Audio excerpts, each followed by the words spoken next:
podcast that tries to explain fictional world using science. I'm Simon. And I'm Jeff. So Jeff, the reason I giggled before I did that was I was like... It's because it's tradition and you do it every time, but go on. Well, that also, every single time I try and give myself like dead space to know where it starts. Uh-huh. And every single time there's like just a little bit of a creaking in your mic from your chair. Yes, I do have a very creaky, very noisy, very bad computer chair. And you've had one for, I would say, how long have we known each other? 4 years? I don't know, somewhere thereabouts. 5 years, something like that? Yeah. I don't think I met you when I was 21. That would be ridiculous. But yeah, Jeff has had this for a long time. Uh-huh. In his big open room he sits in. Anyway, sorry guys. Empty. One computer desk and chair in the middle. Yes. So Jeff. Simon.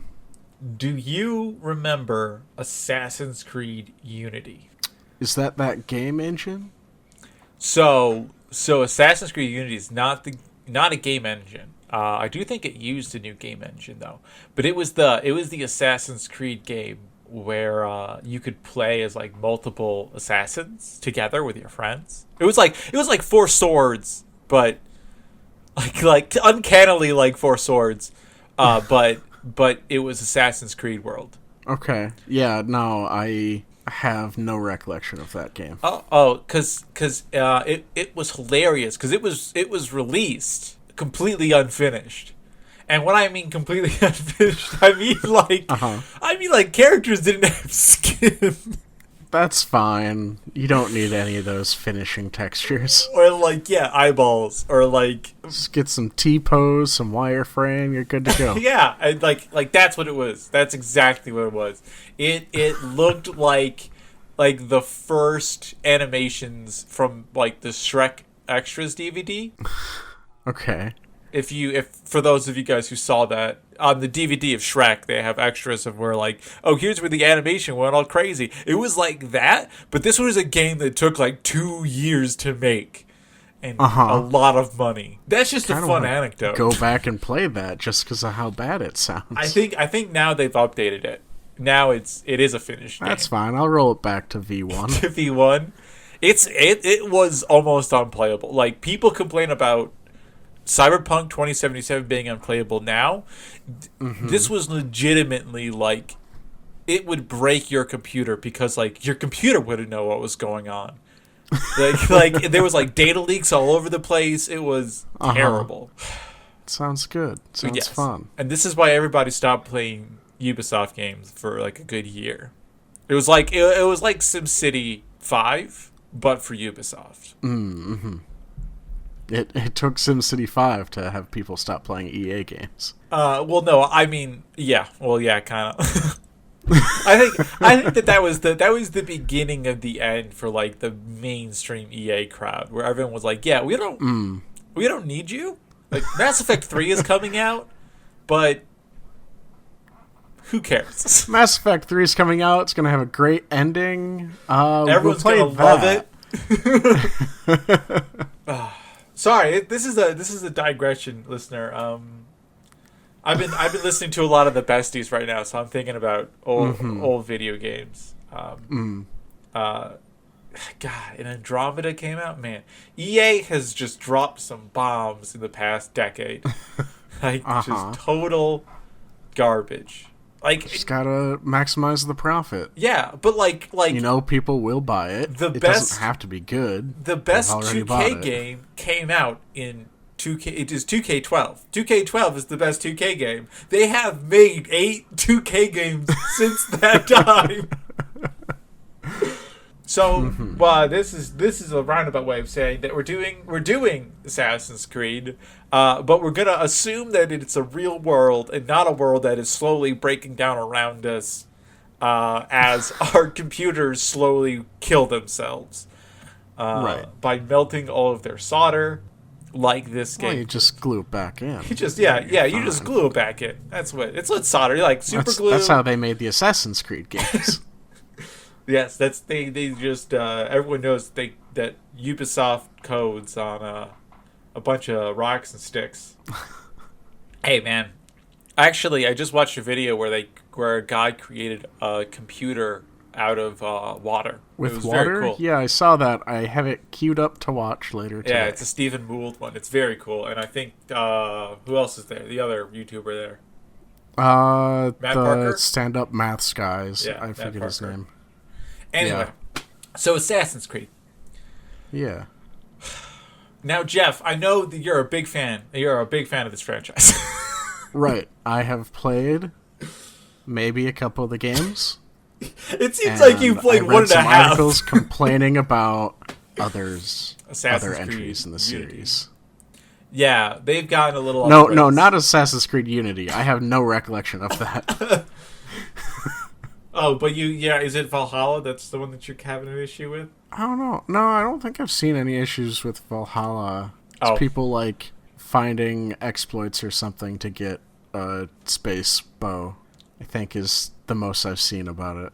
Oh, there's dragons now in Valhalla. That's fine. Aren't there like fire unicorns in Odyssey? Yeah, but Odyssey makes a little bit more sense because it's like a mythological. I guess dragons make sense in Valhalla. It just seems a little bit much. These video games these days. Yeah. I remember back in the day when my video games were just a bunch of muffin heads, turtles that I was just indiscriminately slaughtering. Right. Of course. Now it's T-frames and wire poses that you're indiscriminately slaughtering. So Assassin's Creed is a game for the listener, and maybe Jeff, where you play an assassin. In the early games, it's centered around Renaissance era Italy, and what assassins do is that they resist the Templars. So the Templars are the took a very quick turn. So the Templars, I should say that this is like also Dan Brown era. Like this is 2007, so this is like whatever that Dan Brown book was called, Angels and Demons. Sure. So this is hot. This is hot off the presses at the time that this comes out. This Assassin v Templar secret fight. Yeah, well, at least hot. the Templar is like an evil, mysterious organization. Anyway. Assassin. Were they that mysterious? I mean, they were. Like, they had pretty explicit goals, no? No, so here's the thing. In this world, the Templars, they come from the Templars that, like, we know of historically that, like, killed Muslims. But in this world, they're evil, and what they're trying to do is take over the world, and they, like, still exist in modern day as like a secret civil organization. Okay. And they want to do it by like harnessing ancient technology. And the assassins are like, no. Just they bap them on the nose with a rolled up newspaper every now and then. Well, yeah, I mean, I think a lot of the assassin sentiment can just be rolled up into that kind of no. But the assassins are like, they're like pro free will, or like, we don't want to be ruled, we're not slaves kind of thing. Mm-hmm. You know, Sounds like a pretty cool philosophy. No gods are king, only man. Yeah. Yeah. I think this is also the time period Bioshock came out. So that's an apt. Sorry for the listeners of us who don't, play that many video games. There are a lot of video game jokes. Well, just go back, play some video games. Yeah, play Bioshock. That was a very good video game. Bioshock is pretty good. Yeah, don't play Bioshock 2 unless you're like, well, I want to throw away an entire week of my life.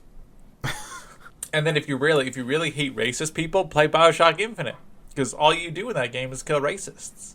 It's very satisfying. Were they racist in that? Oh, game? they were very racist in that game. Literally, so I think it was IGN before the game was released. Their tagline for the game was, "You get to kill magical racists in a flying city in 1918 or whatever, 1882 or whatever the date was." All right. And that's what they put on the box for like selling the game. Yeah. They're like, that's what it is. I might have to go and revisit that then. Yeah, well, that's like the whole storyline. Because then, like, when you break realities, you get like there's like uprisings that are like racially motivated. And there's like a whole subplot of like if you pick up all the little recordings, there's a woman who's like the Harriet Tubman of her city. Neat. Oh, it's very good. Yeah, I very much enjoyed. I did not care for the gameplay of the game, but the storyline of the game, I also didn't care for. But some of them I did.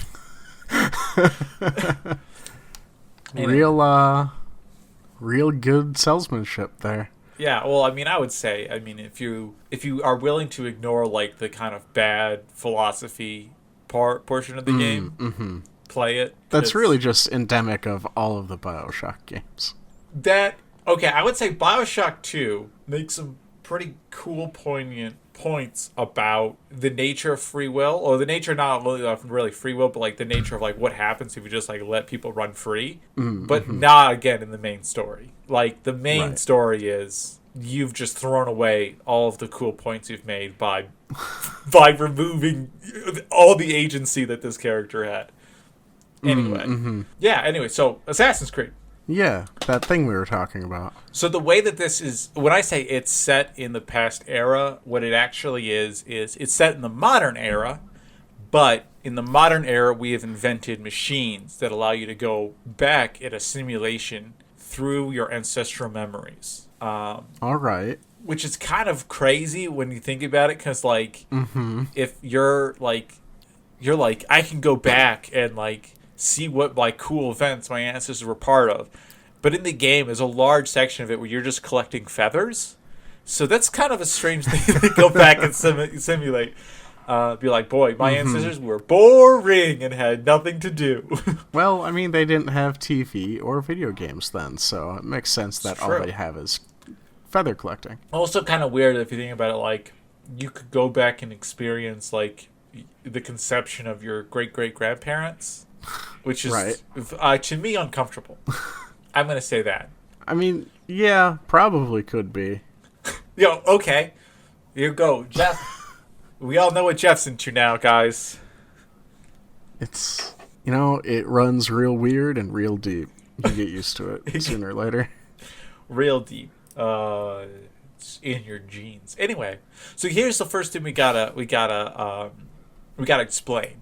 Is this machine ancestral memory?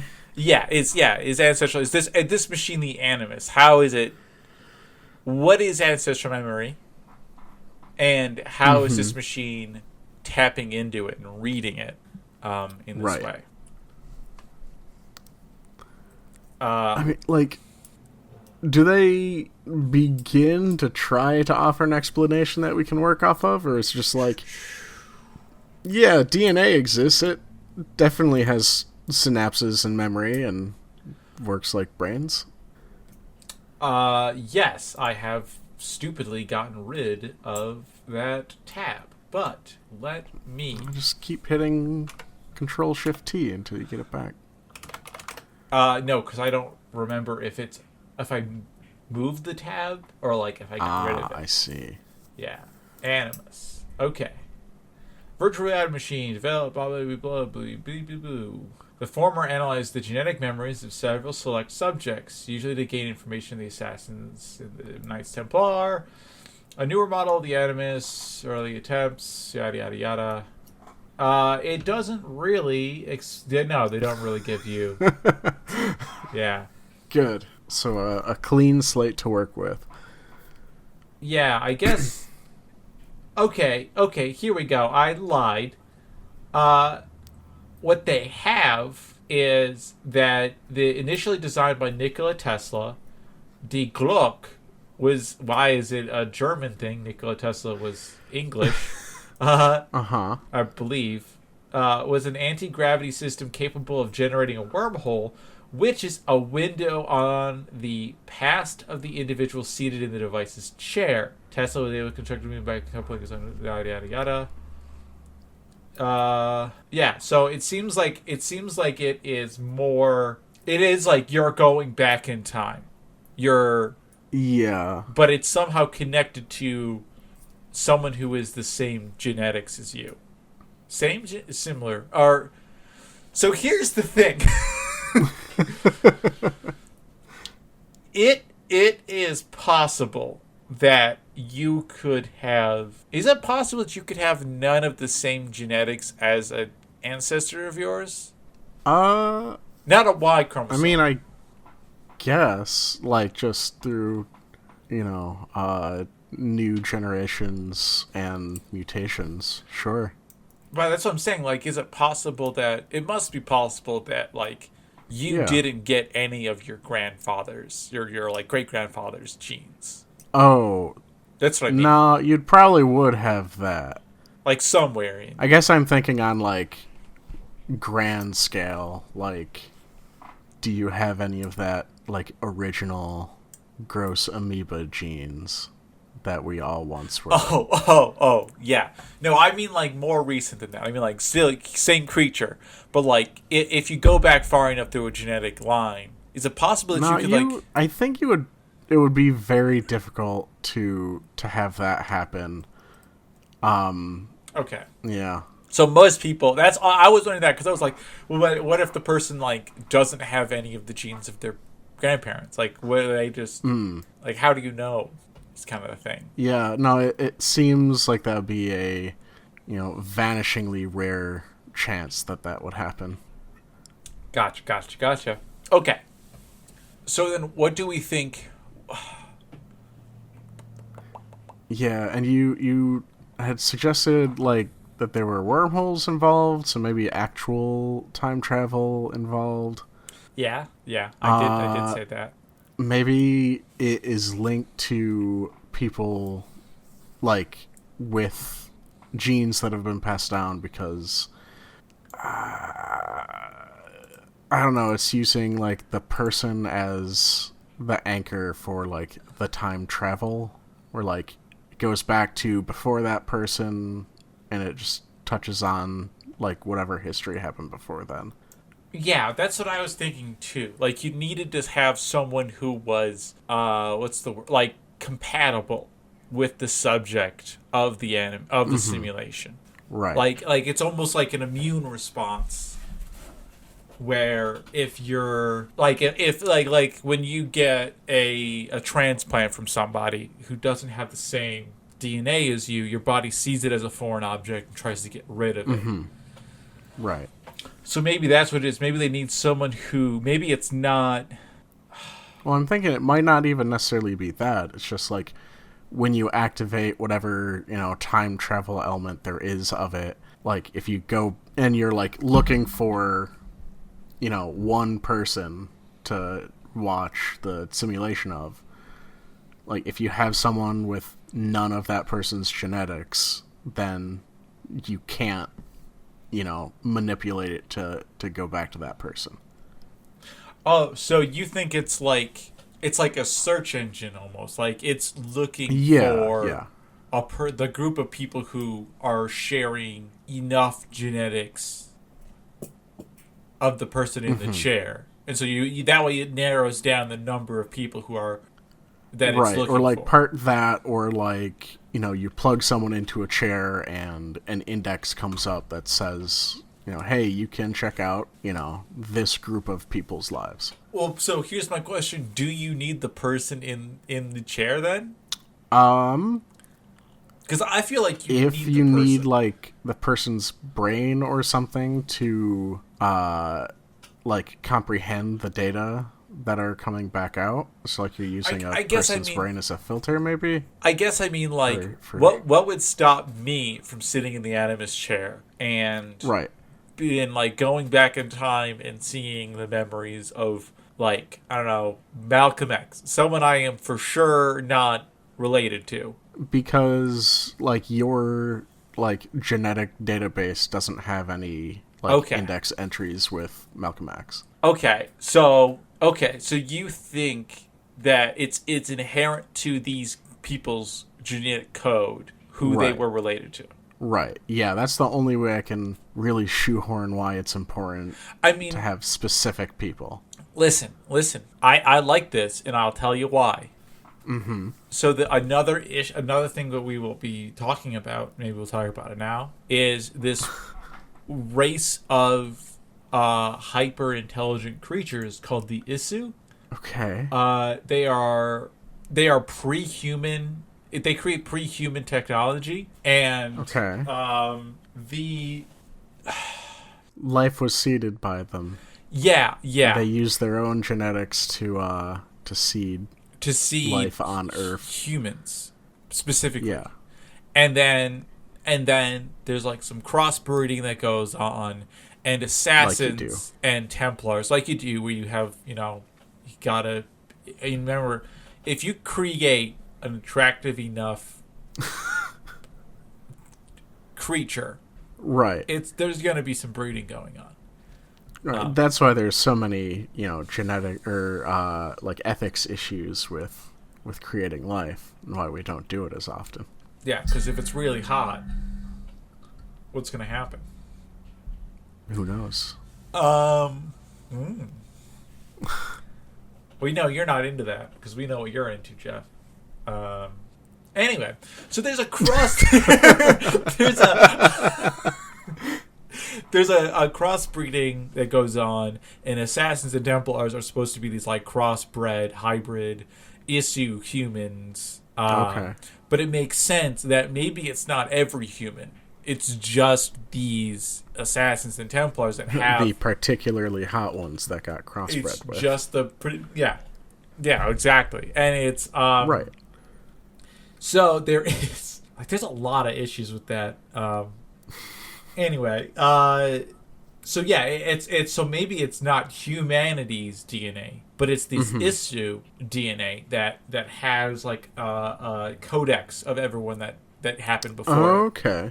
Yeah, I like that. That works. And maybe it's even just like a like in human DNA, there's like methylation, ethylation, which will block transcription or allow transcription depending on what you're doing.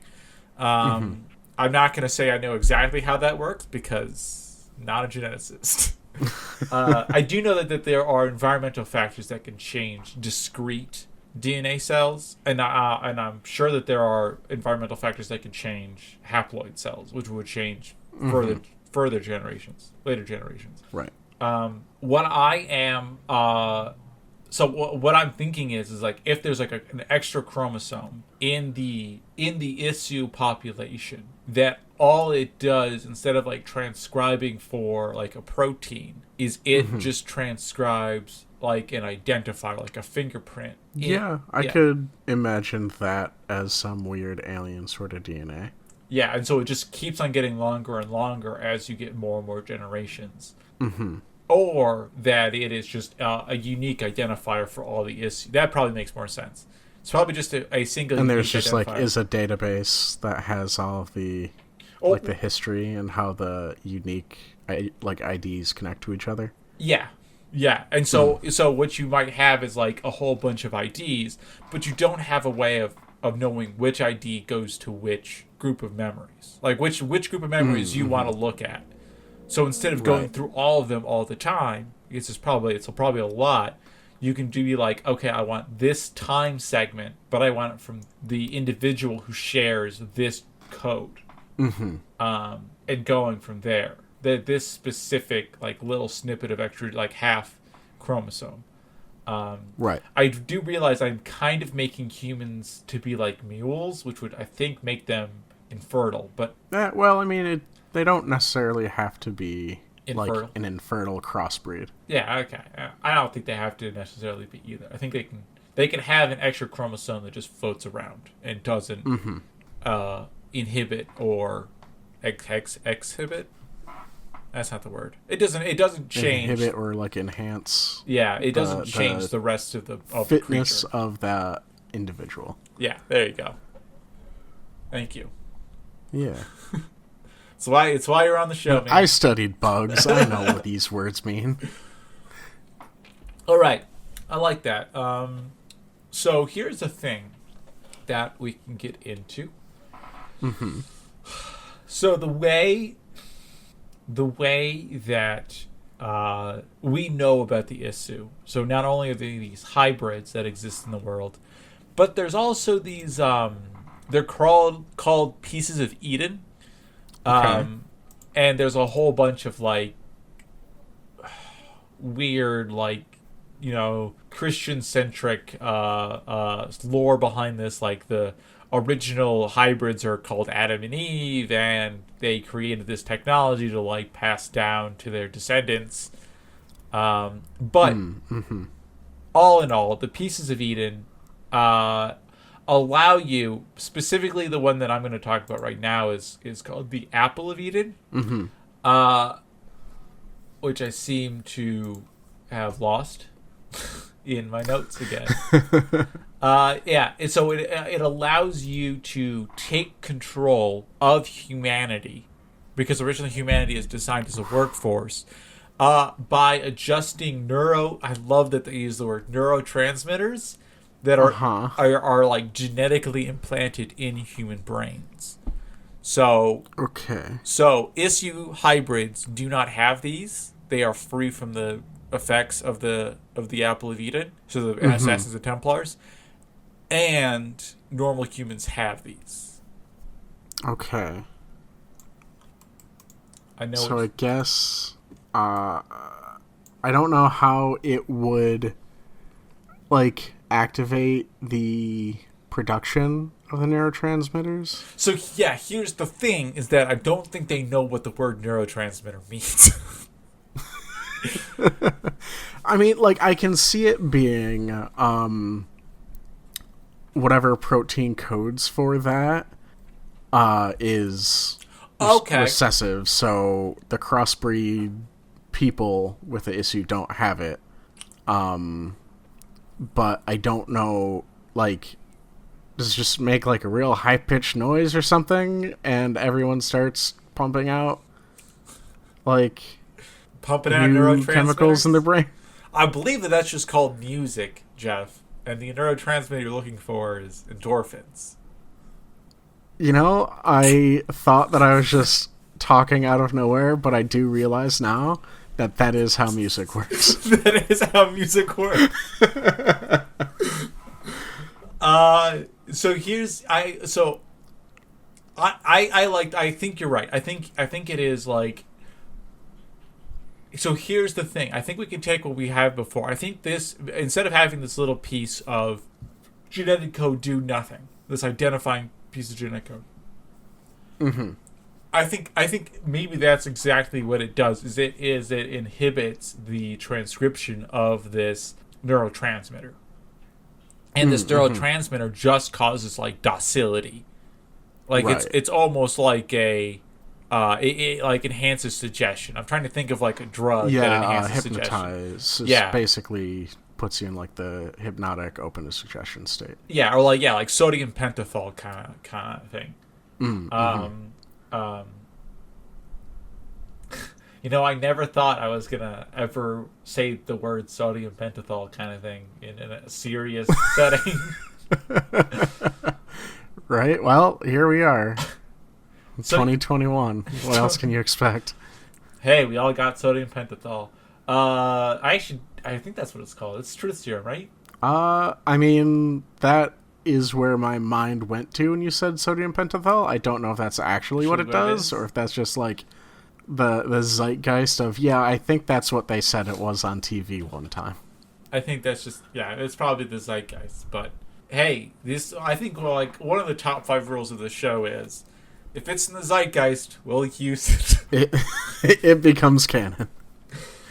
So yeah, I mean, and I don't know. Again, I don't know what it is that would stimulate the production of this neurotransmitter. I don't. I wonder if it's like, how does it operate? Like, does it pump out like pheromones or something, or it's like makes a noise of a particular frequency? See, I think it has to be something that can go globally.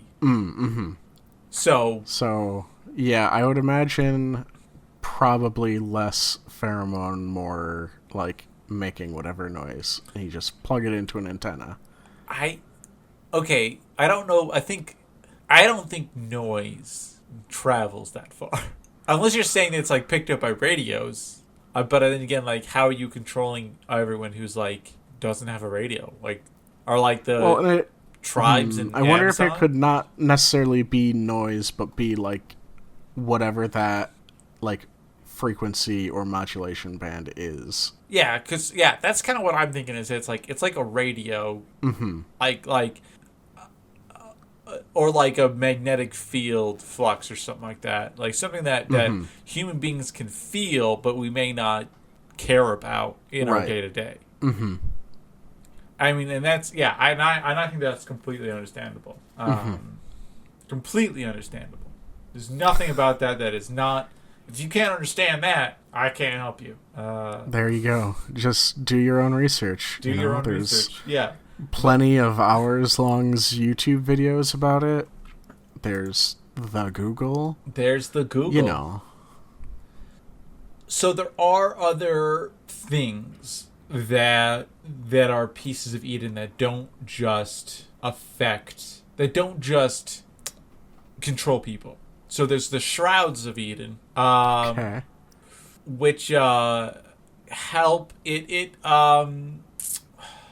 Man, you are having a rough time with what this artifact does, It's huh? capable of restoration and healing. Okay. And it says that the shrouds are nanotech matter regenerators. All right. And so then just gray goo falls out of them? Just gray goo.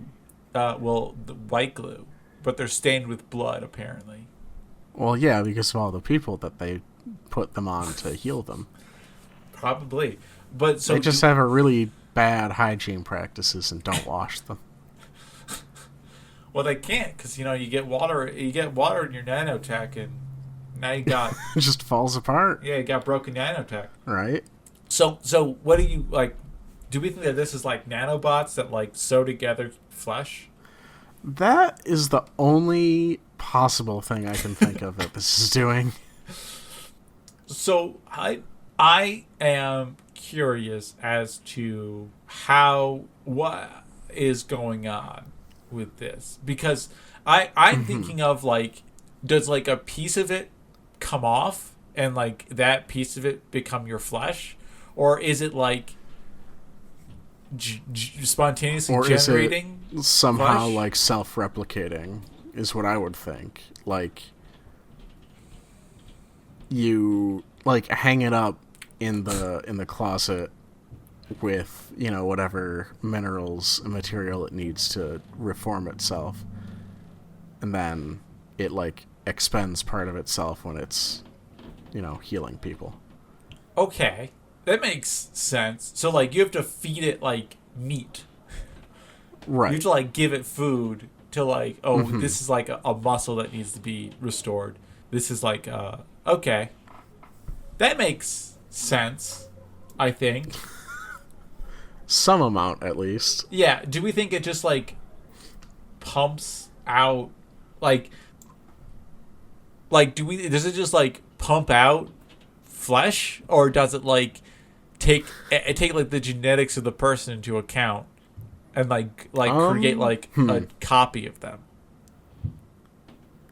or a copy of the flesh? I feel like if we're talking about like super advanced alien tech, it can really go either way, where if it's just like this is just like a benign material. Just normal generic flesh that won't cause an immune response, here you go. There you go. Just slap it in there.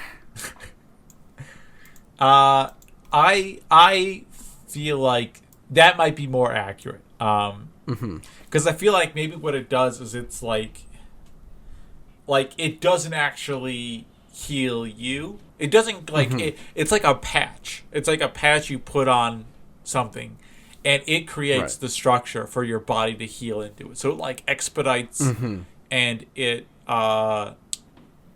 it expedites healing in that way. And it like creates like a matrix for you to grow into, so you can regenerate fully. But it doesn't. It itself is not healing you. I think that makes much more sense. So that way, the only material it needs is really enough just to create that framework, and then that's it. Yeah, that works for me. Yeah, okay. It works for me too. Is what I'm gonna say. The Staves of Eden, which are another thing. Oh, 1 second. I gotta know what the powers of these things are. Oh wait, no. These are actually the ones that I've already talked about. These are the Apples of Eden. They're the Staves of Eden. But what I meant to say was the Swords of Eden. Okay. And their powers, so they advance your charisma, and they have sonar-like echolocation. So it knows where things are around it, or does it somehow let the person who's using it know also? It lets the person who's using it know. I like the idea. It has no way of processing. It's a sword. It has no way of processing the information, but it knows.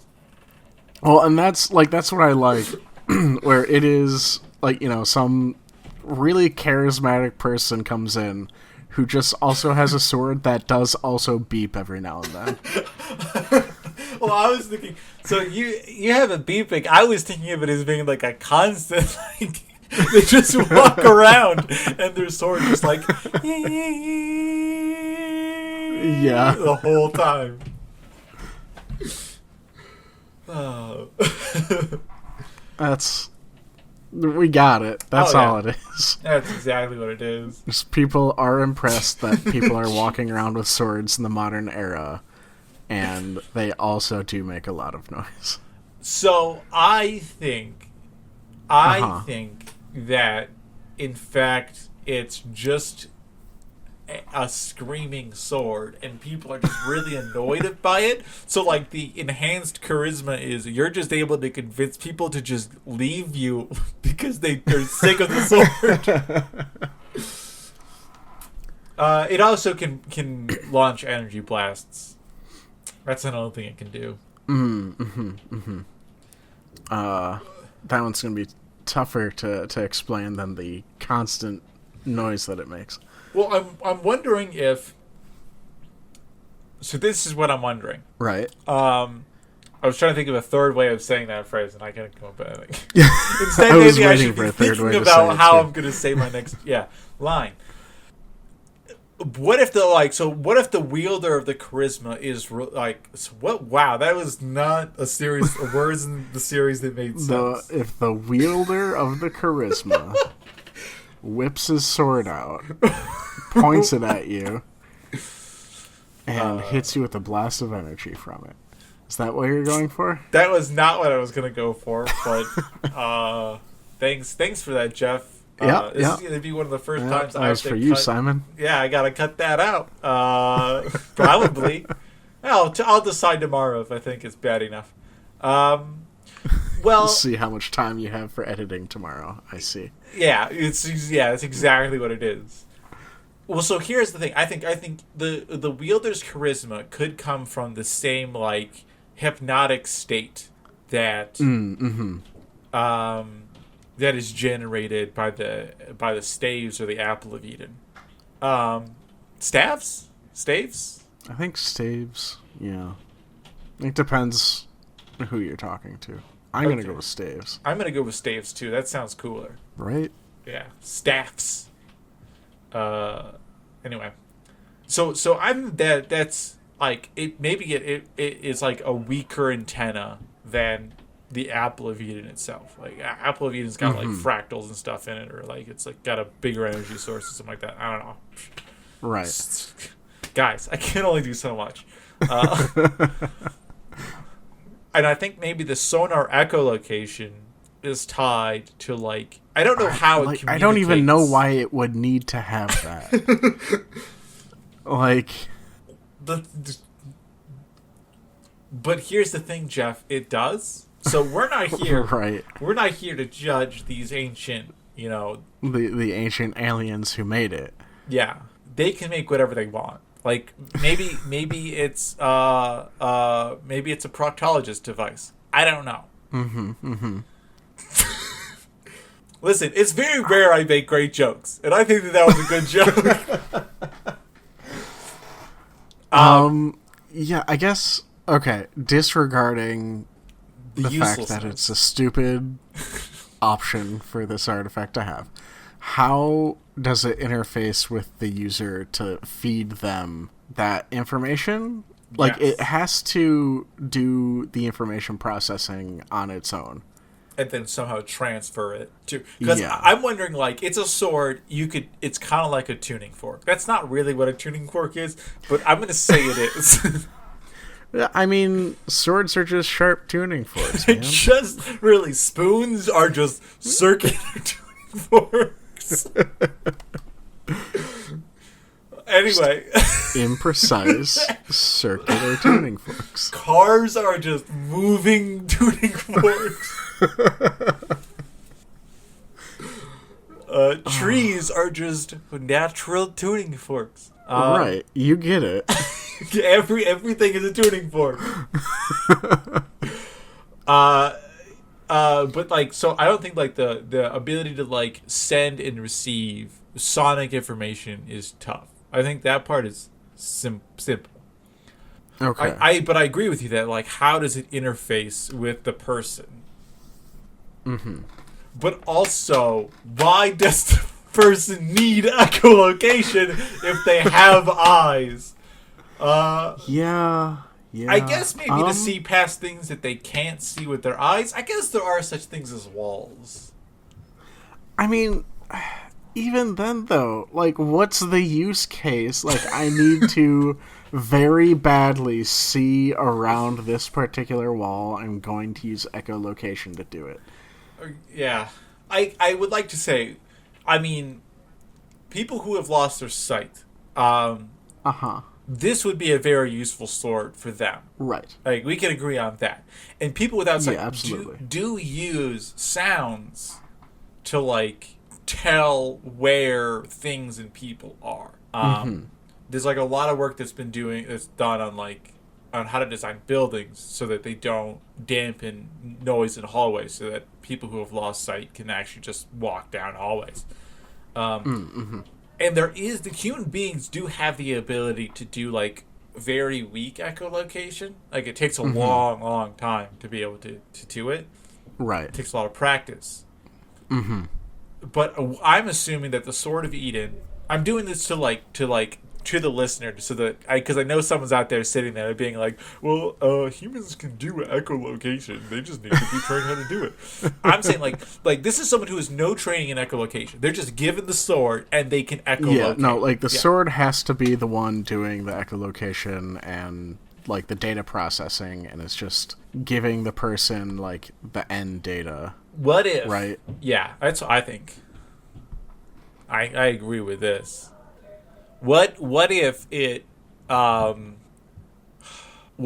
like just has a really small like USB-C connector in it, and you also are a computer, and you just plug directly into it. Well, so that was like, I've been going through kind of maybe I should be saying my ideas out loud because they sound equally as stupid. My first thing was like, what if there's a giant spike in it that's like an electrode? That was my first thing, except it was a lot of small spikes. Let's see. That was my second thing. Was like, maybe it's a lot of small spikes that like create an image on your hand, like as you're holding it, because that's like one of the ways that they've done like, oh, how can we like give people sight is like, and what if we like give them like an image of what's being seen, like in Braille, like a Braille-like image, and then my brain went to, but then how does someone who is like they have like no experience using the sword, right, how do they do it? Man, yeah, I don't know. Like, I want to go back to a lot of small spikes, but I have nothing to work with a lot of small spikes. What if it's like this? It's a lot of small spikes. Because I'm gonna go on because I think we're stalling here. We're spinning our wheels. We're not making it anywhere. So I think this is a time for another patented Pedantic Handwavium move, which is if we don't know how it works in game, in fiction, We say it's farts, or we just assume that whichever way works is how it operates. Like, you know what I'm saying? Like, so I think this, when the echolocates, okay, I don't think it gives you like all of the area around you. Right. I think it has to be panoramic. I think you have to like lift the sword up and spin around and point it in a direction. And point it in a direction, and that's exactly what it does. Like, as it shoots out a thin beam, it creates the image. It like responds to the image of the things that are there. So like, as you probably takes a little bit of training, but like as you like move the sword, so if you have it like vertical, it just gives you like everything that's in front of you. But you can tilt the tip of it back and forth, and that'll give you like distances and stuff. Like, you can do parallax kind of with it. And then as you spin around, waving your sword back and forth, you get like a full image of what's around you.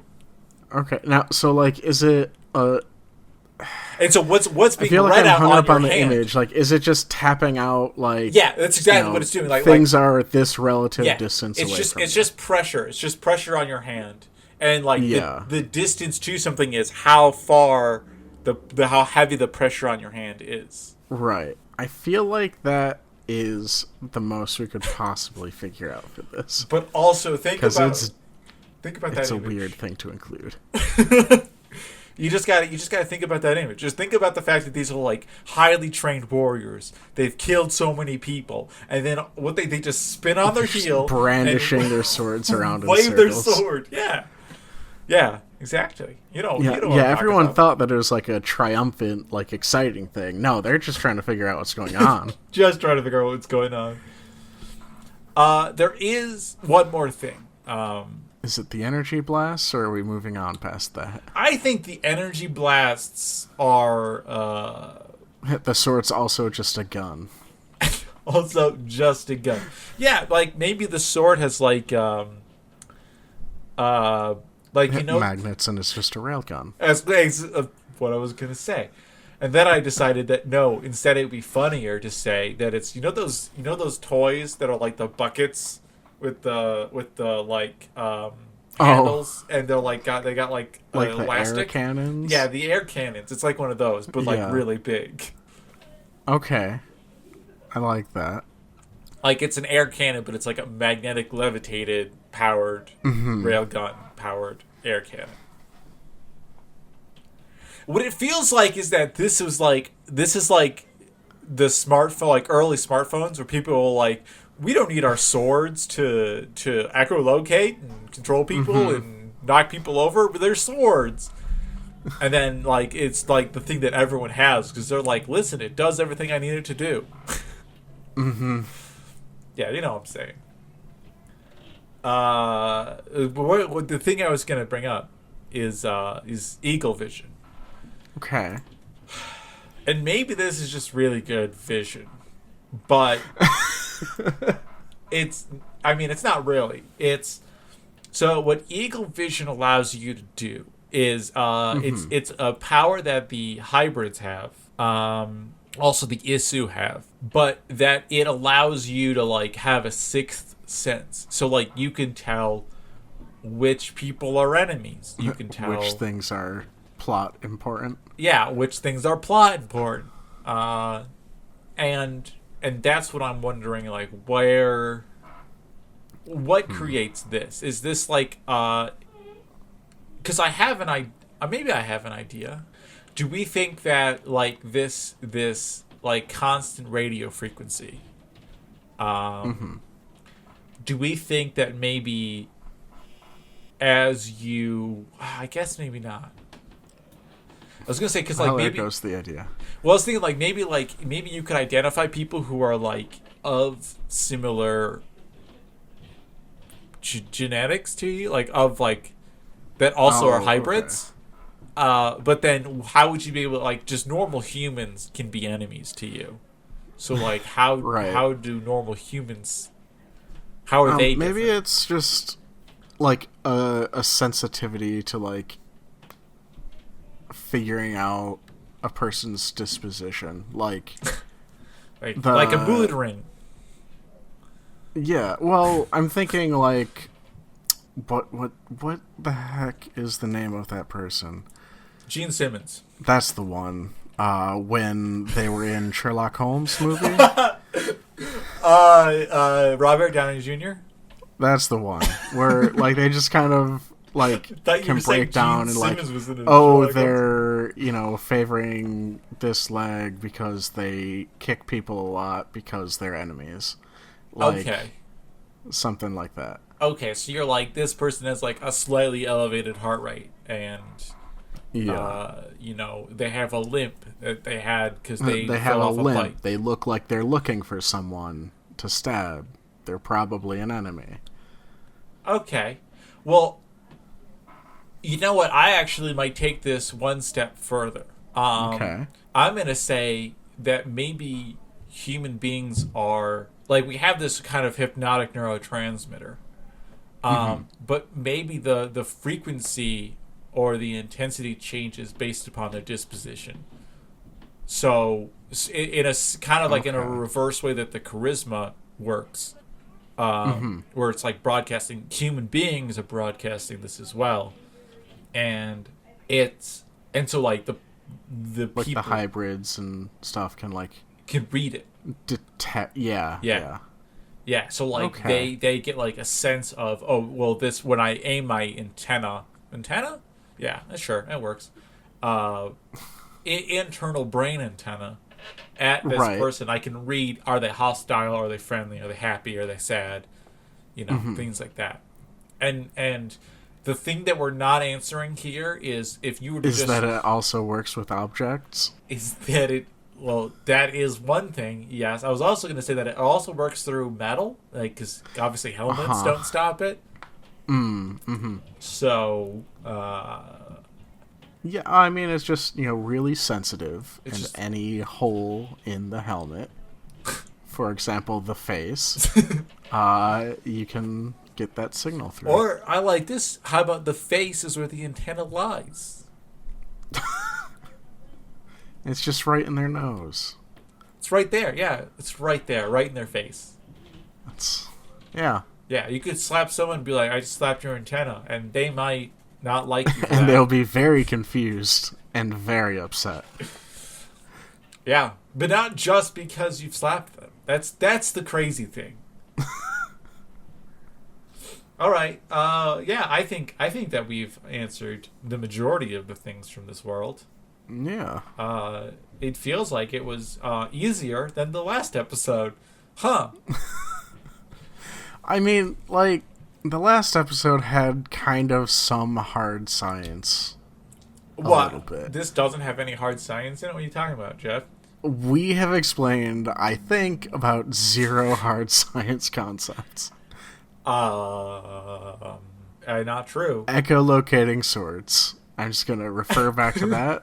This whole thing was silly. This whole thing is ridiculous.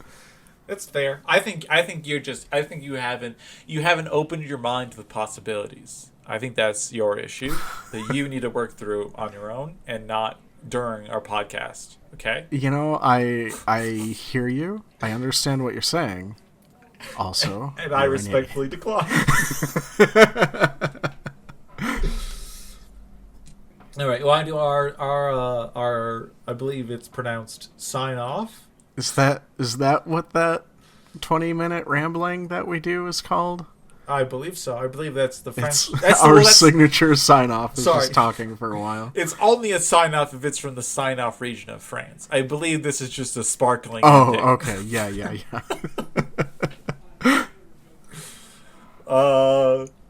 Yeah, so I guess I'm doing it this time. I didn't think about that. Do you want to do it? I can do it. I think you should do it because you remember the things that you have to say. Because I remember the outro and you remember the intro. Got it.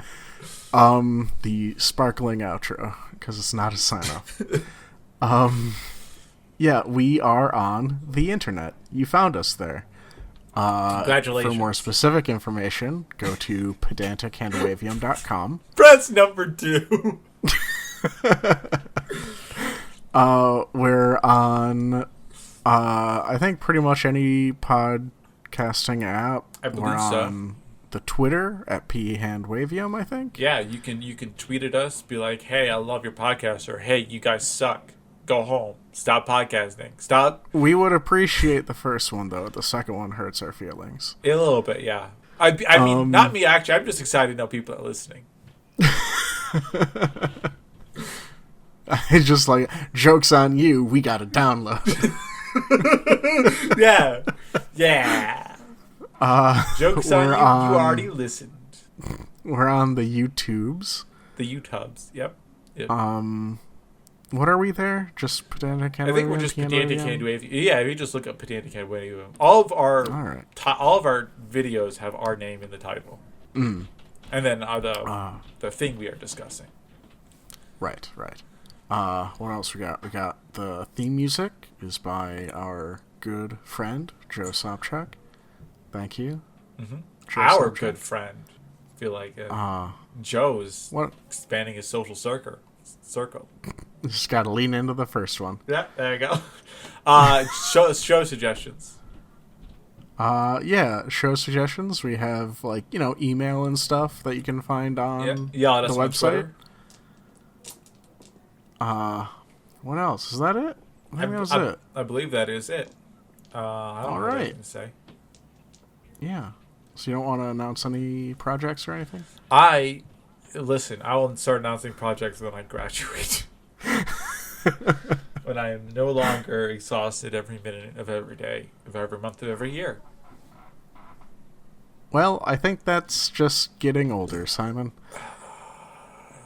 How's your back doing, bud? Not good.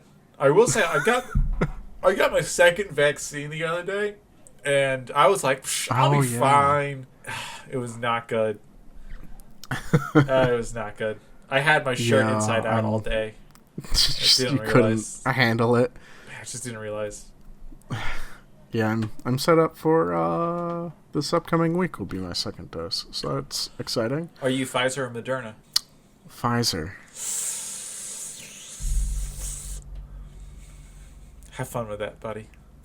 Yep, couldn't use my arm after the first one, so I'm hoping the second one isn't as bad, and I have very low hopes. Yeah, listen, I'm going to tell you right now. But it's good. Get your vaccine, everybody. Oh yeah, for sure. Way better than getting the coronavirus. Better than getting the coronavirus and an easy excuse to take a day off of work. Yeah, because you don't feel like you get a headache, but it's you're also very tired, so it's a very good excuse to sleep for 18 hours. Right. Legitimately what I did, because I think that was it. Yeah. All right. So we'll see you next week after. Well, not next week. Probably a couple weeks after we're fully vaccinated and ready to go outside again with restrictions. With restrictions, yes. So we'll see you then, everybody. You should also consider getting vaccines. They're very good things to do. They're very good things to do. Good night, and we love you. Sweet things.